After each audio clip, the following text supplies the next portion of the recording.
This is my audience for the persuasive speech. A study done by GoGolf in 2011 stated that the average iPod contained around $800 of stolen music. And of course, the study was done in 2011, and they were looking at iPods. With increased technological capacities on phones, we can assume that 4 years later, this number has increased quite a lot.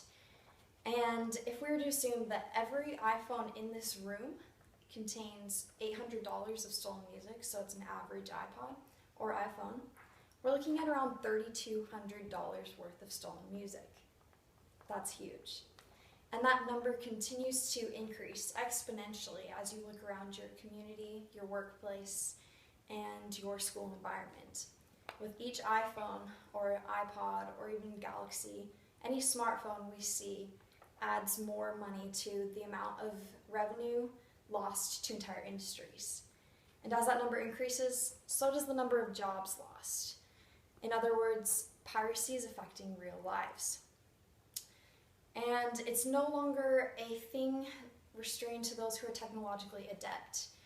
It is a concept understood by the common man. As technological knowledge has grown, so has our capacity to increase piracy and steal money from individuals and entire companies. In fact, your average middle schooler likely knows sources that are pirated sources.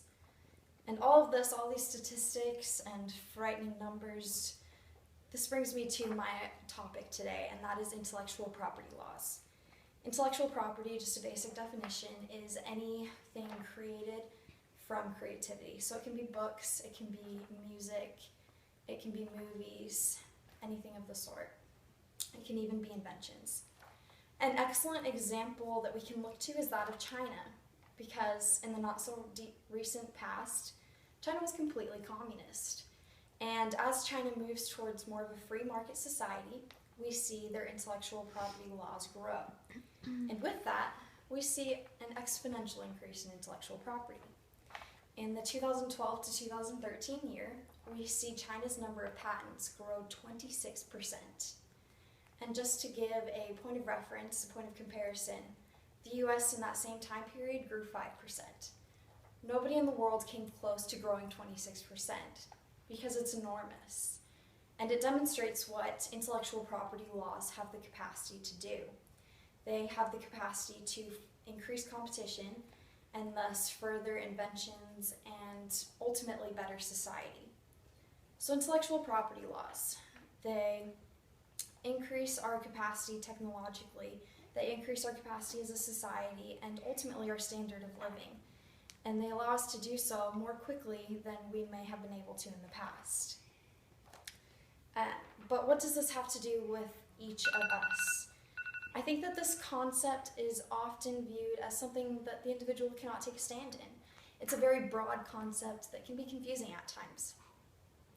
And while it is true that as a society we do need to step up our game, we need to teach students intellectual property in a manner that will help them realize how it affects real people with real statistics and numbers rather than plagiarism lessons that frankly are taken as a joke.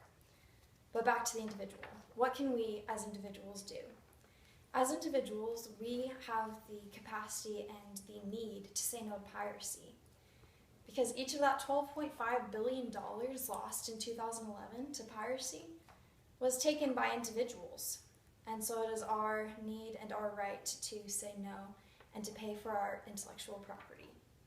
The choice is ours. Thank you.